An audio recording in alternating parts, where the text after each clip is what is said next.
Is equal to E C minus D C. तो E सी कितना है, ईसी टोटल यहां से यहां तक की दूरी देखो, ये जो 11 सेंटीमीटर है, यहां से यहां तक की दूरी टोटल दे रखा है कितना, 11 सेंटीमीटर, 11 सेंटीमीटर। तो ईसी 11 सेंटीमीटर है, समझ में आया।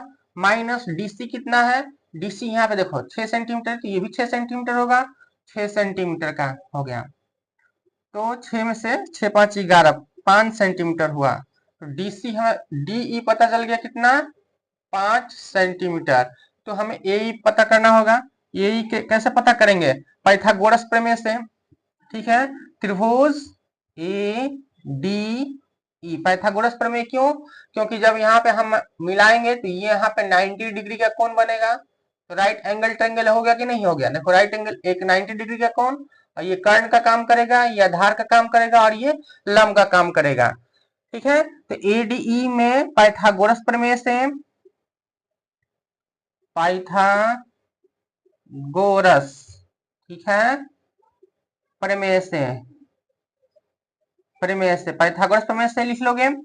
पाइथागोरस प्रमेय से ए ई का स्क्वायर, ए ई क्या हो जाएगा, ए ई का square is equal to A D का स्क्वायर, ए डी का स्क्वायर जोड़ कितना हो जाएगा, डी ई का स्क्वायर, डी ई का स्क्वायर।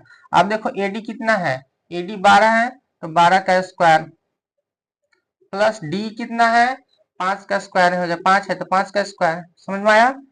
इसलिए A is equal to under root, देखो जब स्क्वायर यहां से हटेगा तो ये अंडर रूट में हो जाएगा। 12 का स्क्वायर कितना हो जाएगा, 12 बढ़ा 44, 144 प्लस 5 का स्क्वायर 25, 144 और 25 कितना हो जाएगा, 5 4 9 4 2 6 169।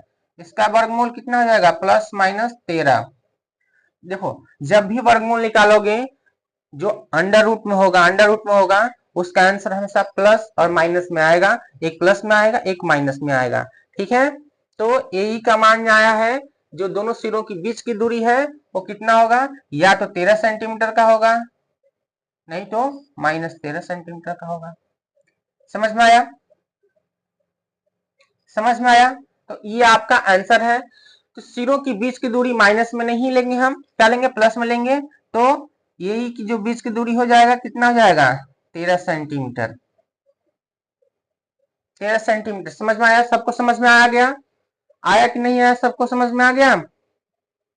चलो तो इसको नोट डाउन कर लीजिए।